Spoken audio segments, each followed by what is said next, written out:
Servus YouTuber und willkommen bei RL Photo Pro. Ja, heute soll es um ein kurzes und knappes Feedback und Fazit zum Huawei Pure 80 Ultra gehen. Ich habe das Gerät ja leihweise von Huawei gestellt bekommen, habe aber da keinerlei Einschränkungen. Das heißt, ich darf hier zu 100% meine eigene Meinung kundtun. Entsprechend werde ich das auch und ich habe tatsächlich auch selbst angefragt gehabt, ob es nicht möglich wäre, dass mir eins bereitgestellt wird. Und ich freue mich auch ehrlich gesagt, dass ich eins bekommen habe für einen Monat. Aber fürs Erste endet hier meine EMUI-Erfahrung und die will ich auch auf jeden Fall mit euch teilen. Vor allem was das Thema fehlendes 5G und auch den fehlenden Play Store bzw. die Google-Dienste betrifft.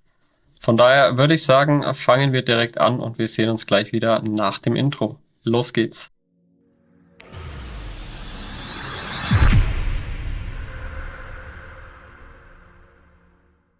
So, bevor wir jetzt richtig anfangen mit meiner Erfahrung, würde ich euch gerne mal noch kurz die Basisdaten nochmal mit auf den Weg geben, damit ihr einfach wisst, um was für ein Smartphone handelt es sich, wie groß ist es, wie schwer und so weiter. Wir haben hier bei den technischen Daten ein 6,8 Zoll AMOLED-Display. Die Abmaße des Smartphones sind 163 x 76,1 x 8,3 Millimeter und das Ganze bringt dann 233,5 Gramm auf die Waage, was für so eine Größe eigentlich meiner Meinung nach okay ist. Wir haben hier einen IP68 und 6.9 Spritzschutz, also Wasser- und Staubschutz mit an Bord. Wir haben einen Kirin 9020 an Bord. Das ist ein Octa-Core-Prozessor von Huawei selbst. Der kann natürlich nicht mit den neuesten Snapdragon-Prozessoren und so weiter mithalten. Da ist Huawei einfach aufgrund des Bands und auch aufgrund des 5G-Bands und so weiter, was ja da alles so mit reinspielt, mittlerweile hinten dran. Nichtsdestotrotz, kurzer Teaser vorab, für mich im Alltag hat es völlig ausgereicht und auch vom Akku her, vom Verbrauch her war das wirklich völlig in Ordnung. Da kann ich echt nicht meckern. Und auch Spiele wie GTA Vice City oder San Andreas, die ich sogar auf einem Kirin 9010 bei Mate XT spiele, im voll aufgeklappten Bildschirm laufen hier natürlich auch flüssig. Alles weitere an Games habe ich leider nicht getestet. Ich bin da einfach nicht der Gamer am Smartphone. Als Betriebssystem, wie schon erwähnt, ist EMUI 15 in dem Fall an Bord. Das ist also die internationale Version, nicht die chinesische Version. Da ist HarmonyOS immer an Bord und hat auch noch ein bisschen mehr Einschränkungen. Zum Beispiel Android Auto funktioniert bei EMUI und das hatte ich euch ja schon im separaten Video mal gezeigt. Ich verlinke es euch auch gern nochmal hier oben.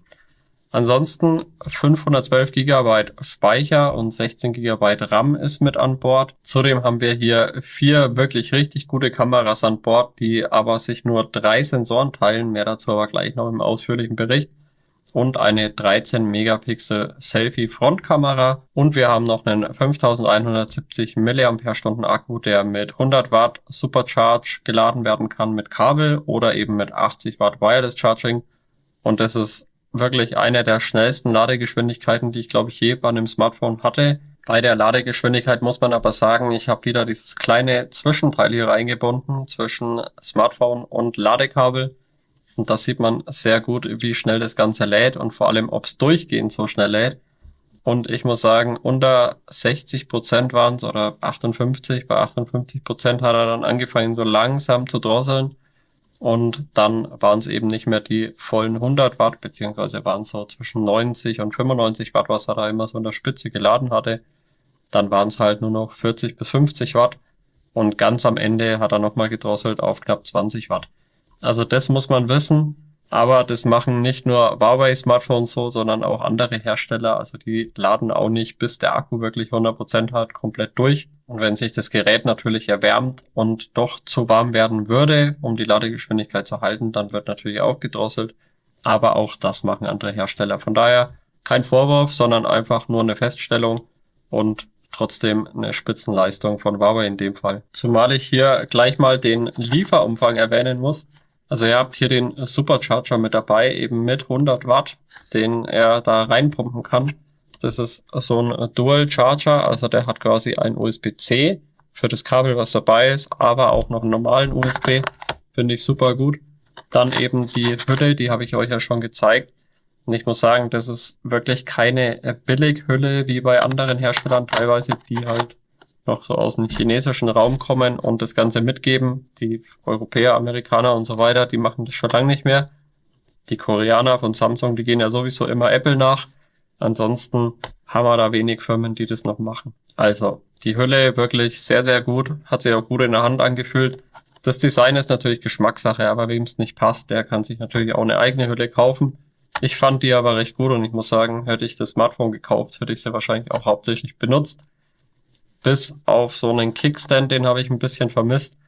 Aber da muss ich auch ehrlich sagen, da gibt's genug Hüllen, wo der so übersteht, also so raussteht und es gefällt mir dann persönlich zum Beispiel auch nicht. Dann lieber ohne und eine schöne, griffige Hülle. Und natürlich ist noch das USB-C-Kabel dabei. Und dann kommen wir zu einem Punkt, der natürlich bei einem High-End-Smartphone, wie es eben das Pura 80 Ultra ist, eigentlich nicht mehr geht, aber aufgrund des Bands ist es halt einfach so, wir haben ja kein 5G an Bord. Wi-Fi 7 schon, also den BE-Standard.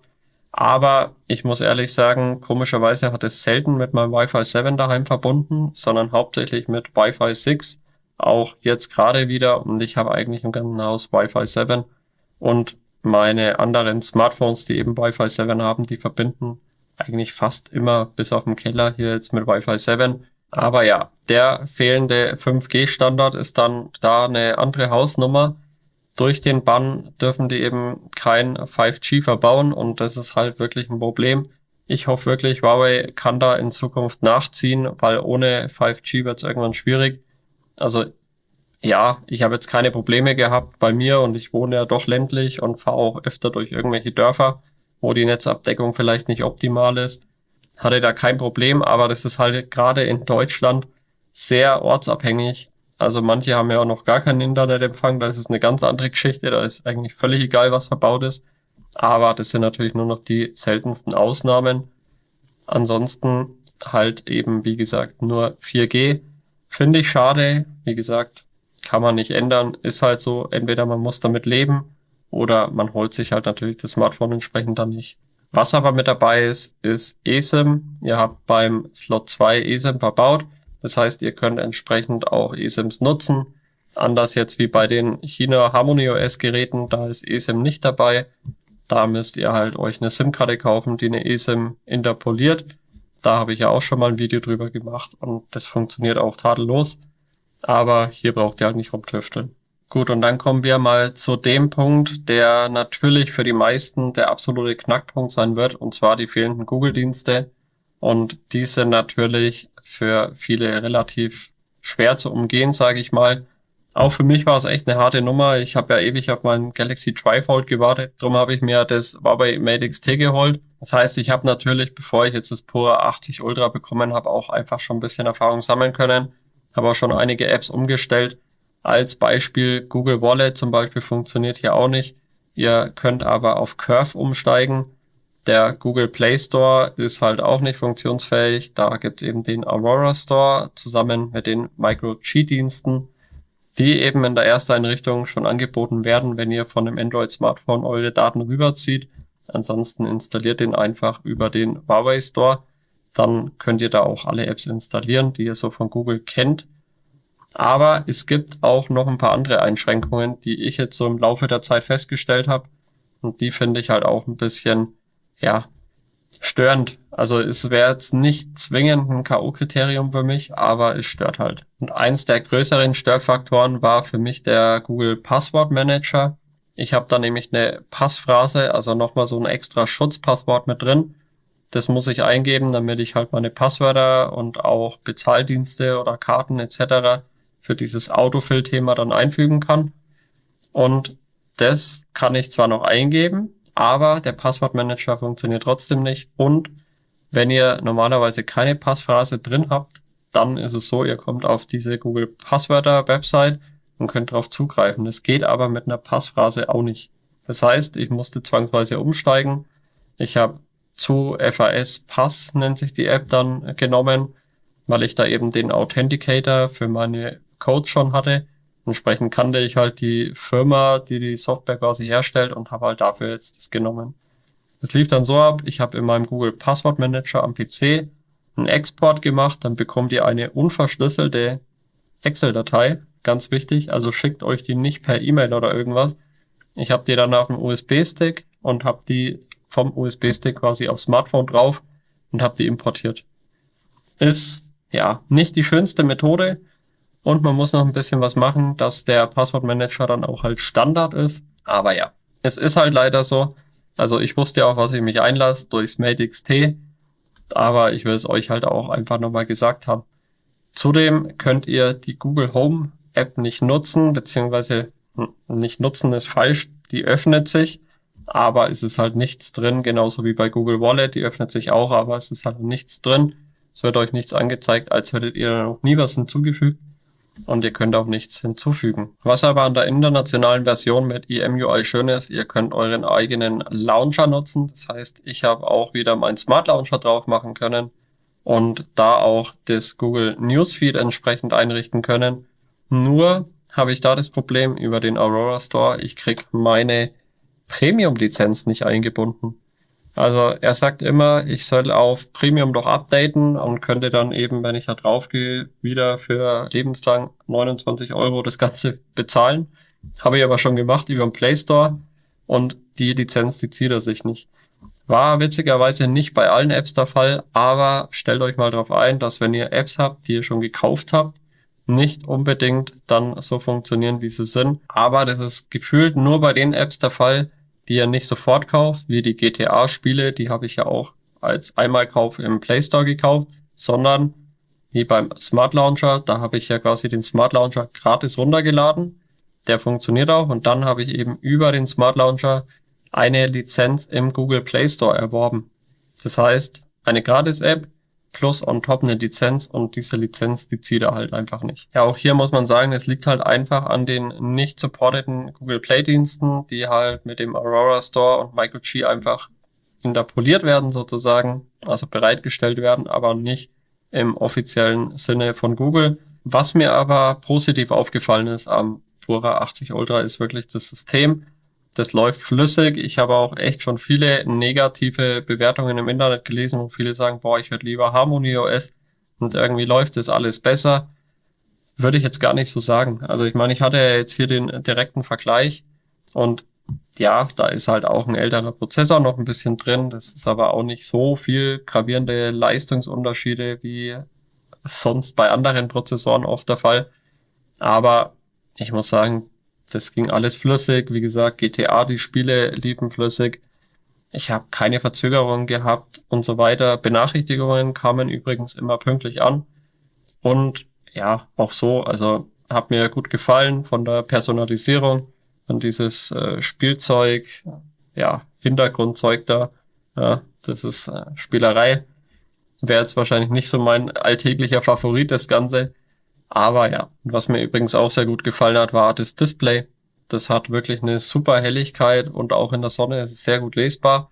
Es spiegelt einen Ticken mehr wie jetzt das S26 Ultra, was ich seit kurzem habe. Aber da muss man auch dazu sagen, Samsung bewirbt es ja extra mit dieser Antireflexionsschicht. Das hat halt Huawei hier in dem Fall nicht. Aber die meisten Leute klatschen sich sowieso Display-Schutzfolien drauf und dann ist auch diese Spiegelungsschicht wieder hinüber, weil eben die Folie dann entsprechend reflektiert. Das muss man ja auch bedenken. Also das bringt auch wirklich bei Samsung in dem Fall nur was, wenn ihr da keine Folie drauf habt. Hier habt ihr es nicht, da habt ihr einfach das Problem, aber mit der hohen Helligkeit, wie gesagt, kein Thema. Wo ich aber bisschen Kopfzerbrechen hatte, ist tatsächlich diese Optik und auch diese Glasrückseite. Also ihr seht es vielleicht schon, das ist doch relativ fingerabdruckanfällig. Also finde ich, sieht auch immer so ein bisschen oldschool mittlerweile aus, wenn es so eine Glasrückseite ist, die nicht matt ist oder so. Da könnte Huawei wirklich ein bisschen mehr machen. Ich hätte es mir halt matt gewünscht oder vielleicht so Carbonfaser, das gefällt mir eigentlich immer am besten. Oder halt sowas wie beim Mate XT, so eine Art Kunstlederrückseite, gefällt mir auch ganz gut, zumindest als Auswahl. Und die schwarze Version hätte mir jetzt persönlich besser gefallen. Ich weiß, viele mögen so dieses Ausgefallene. Mir wäre das einfach viel zu shiny irgendwie, das Ganze. Aber ist halt auch Geschmackssache. So, und jetzt kommen wir zu dem, wo wahrscheinlich alle immer drauf warten. Und zwar die Kamera. Ich denke, die meisten schauen sich das Smartphone überhaupt erst an, weil sie entweder gar keinen Bock auf G-Dienste haben, also Google-Dienste haben, oder weil sie eben eine geile Kamera in einem Smartphone haben wollen. Und ich muss schon sagen, die Kamera ist wirklich phänomenal. Es gibt aber auch ein paar Negativpunkte, die ich tatsächlich irgendwie noch nie so richtig in Reviews gehört habe. Ich habe mir echt viele angeschaut und habe mir gedacht, komisch, dass da irgendwie nie jemand was dazu gesagt hat. Also ich habe dann auch noch mal ein bisschen nachgegoogelt, da gab es so ein paar kleinere Foreneinträge, aber nichts irgendwie, wo rausgestochen hätte aus der Masse. Und das erzähle ich euch natürlich gleich. Natürlich ein hirnrissiger Vergleich, aber kann denn so eine Kamera sowas hier ersetzen? Ja, natürlich nicht. Also es gibt ja einen Grund, warum solche Objektive noch gebaut werden und die Kameras immer noch so riesig sind. Das sind natürlich ganz andere Sensoren von der Größe her schon drin, mit viel besserem Rauschverhalten und viel besserem Lichteinfall beim Objektiv, also lichtstärkere Objektive etc. etc. Da hat man aber halt wirklich das pure RAW-Bild, also ein Rohbild. Und beim Smartphone wird ja wirklich schon viel mit Software gemacht und hier sind die Kameras trotzdem sehr groß für ein Smartphone. Die haben ja eine 1 Zoll Hauptkamera mit an Bord, was ich immer noch genial finde. Alleine dieses natürliche Bokeh ist halt einfach was anderes, wie wenn es kleinere Sensoren sind. Je größer der Sensor und je größer die Blende, also große Blende heißt zum Beispiel f1.4, kleine Blende wäre f22. Ich weiß, etwas verwirrend, aber so ist es halt. Groß heißt eigentlich weit offen und klein heißt ganz zu. Und da haben wir hier ja auch noch das Thema, wir haben eine variable Blende. Von 1,6 bis Blende 4, 4 Stufen insgesamt, also nicht nur 1,6 und 4, sondern wirklich noch Abstufungen.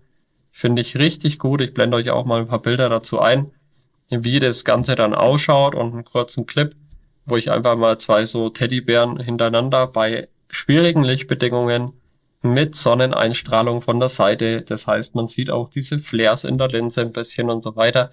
Einfach nur, damit ihr mal seht, wie das Teil mit verschiedenen Blenden bei schlechten oder eigentlich guten Lichtbedingungen, aber bei schwierigen Lichtbedingungen halt klarkommt. Und da seht ihr nämlich auch ganz gut, wie bei Blende 1.6 der Hintergrund unschärfer ist als bei F4, also Blende 4. Und ich blende euch auch so mal noch ein paar Bilder ein, wie das Bokeh dann so wirkt, wo ich unsere Hunde zum Beispiel fotografiert habe. Und dann seht ihr das auch schon. Und das macht einen Unterschied, ob ihr wirklich eine physische, also eine optische Blende habt oder ob ihr eine digitale Blende macht. Bei einer digitalen Blende oder diesen Porträtmodus, den ja auch viele Smartphones haben, da kann man ja auch auf die Blende einstellen. Ja, aber das wird nur softwareseitig berechnet. Und dann sieht man das auch, wenn man ein bisschen Auge dafür hat, dass zum Beispiel feine Härchen abgeschnitten werden. Die werden halt unscharf gemacht, weil die Software das nicht rausrechnen kann. Bei einer echten physischen Blende wäre das Härchen noch sichtbar und halt der Hintergrund entsprechend nur unscharf. Also das sind halt so die Feinheiten. Das ist halt, wenn man professioneller fotografiert, dann fällt einem das halt auf.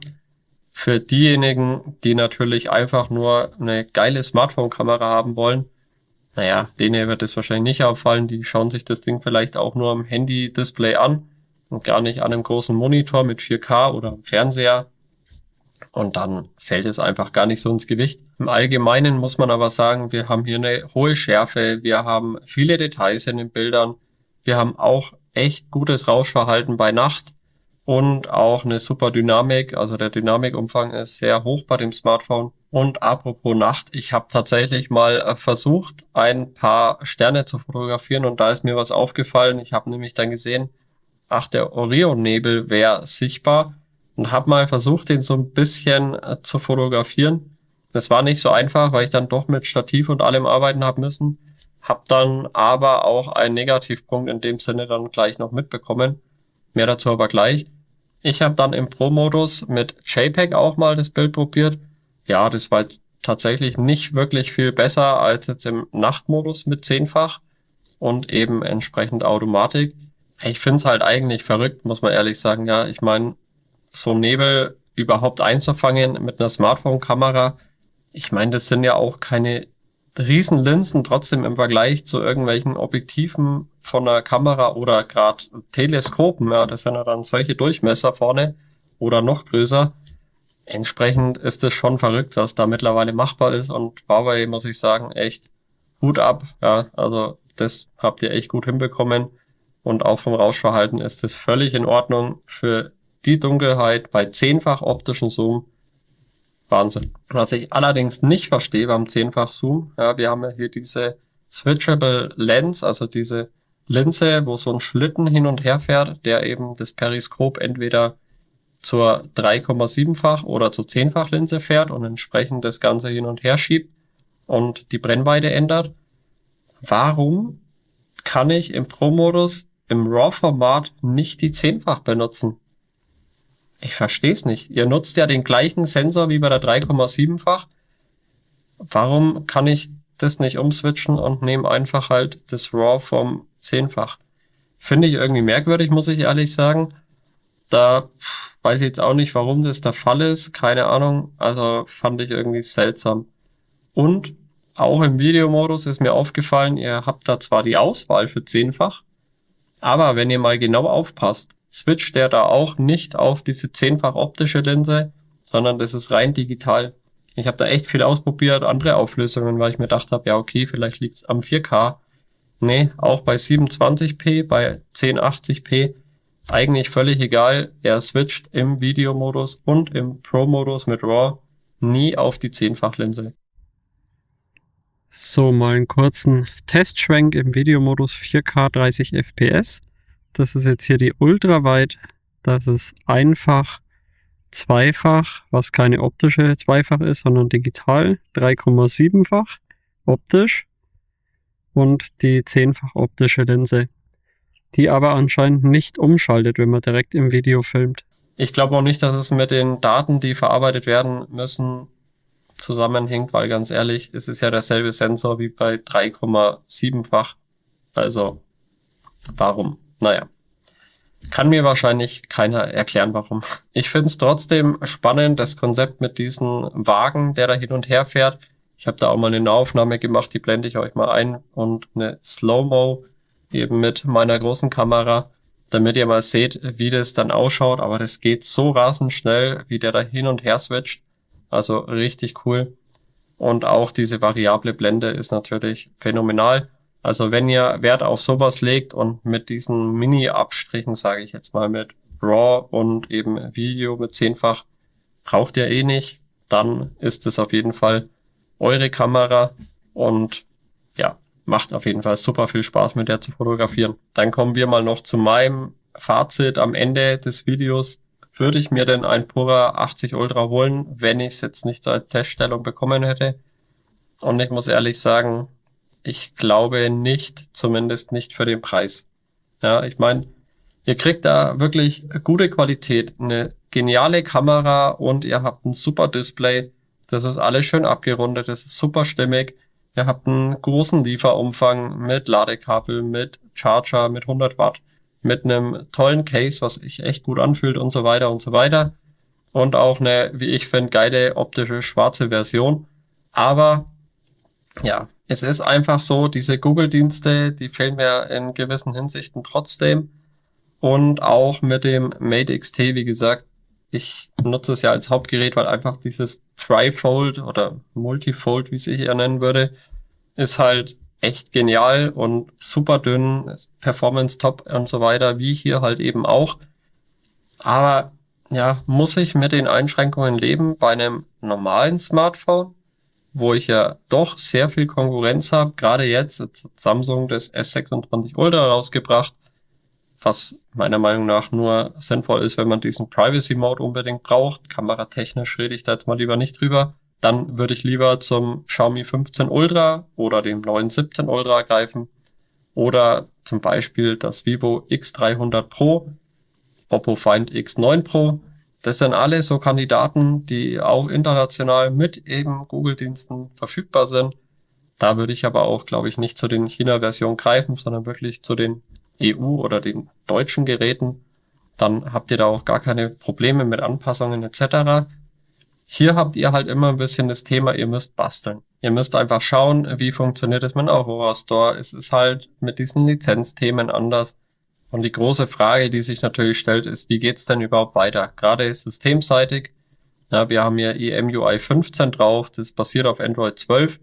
Android 12 ist halt jetzt auch schon 4 Generationen alt. Wir sind jetzt schon bei Android 16. Und irgendwann muss ja da was passieren. Ja, die entwickeln ihr Harmony OS, Und ja, ich habe das Harmony S6 hier schon mal getestet. Das ist aber auch in der chinesischen Version noch weit davon entfernt, dass ich sage, das würde ich im Alltag nutzen. Und da ist es halt dann noch schwieriger mit Google Apps und eben diesen Easy Abroad, was da drauf ist. Also Easy Abroad ist quasi dann das Pendant zum Aurora Store. Aber da habt ihr das wirklich nur noch in Containern laufen. Das heißt, ihr habt keinen Widget-Support für diese Apps und so weiter und so weiter. Also gibt's etliche Punkte. Und da bin ich halt wirklich gespannt, wie wird's da weitergehen, also international gesehen. Ja. Ich find's halt super schade. Huawei war damals mit dem P30 Pro einfach meine absolute Lieblingsmarke. Und ich habe das auch super gern genutzt, das Smartphone. Und dann kam der Bann. Ja, man sieht, die bauen immer noch geniale Smartphones, aber ihr müsst halt mit den Einschränkungen leben und unverbindliche Preisempfehlung halt 1500 Euro hinblechen für ein Smartphone mit Bastelei und Einschränkung und aktuell im Angebot 1250 oder so. Aber ganz ehrlich, da kriegt ihr halt auch andere Smartphones, wo ihr auch gute Kameras habt. Vielleicht nicht die besten Kameras, aber auch sehr gute Kameras, die ich ja schon gerade eben erwähnt habe. Und da habt ihr nichts zu basteln. Ja. Also, ja. Es ist halt wirklich für Liebhaber, sage ich mal, oder eben gibt ja auch Menschen, die vielleicht auch unabhängig von Google sein wollen und diese Google-Dienste gar nicht nutzen und gar nicht haben wollen am Smartphone. Da denke ich, ist das schon eine gute Wahl. Ansonsten ist es für den Preis meiner Meinung nach schon schwierig. Also ich würde es mir deshalb wahrscheinlich nicht holen. Überlegt's euch gut, bevor ihr es kauft. Wenn ihr Fragen dazu habt, dann schreibt's auf jeden Fall gerne in die Kommentare. Ich beantworte euch die auch gerne. Und ich bin wirklich gespannt und halte es mal im Auge, was Huawei in Zukunft so macht. Ich hoffe, euch hat das Fazit gefallen. Wenn ihr irgendwelche Anmerkungen habt, irgendwelche Infos wollt, irgendwas noch wissen wollt, etc., etc., dann, wie gesagt, aber in die Kommentare.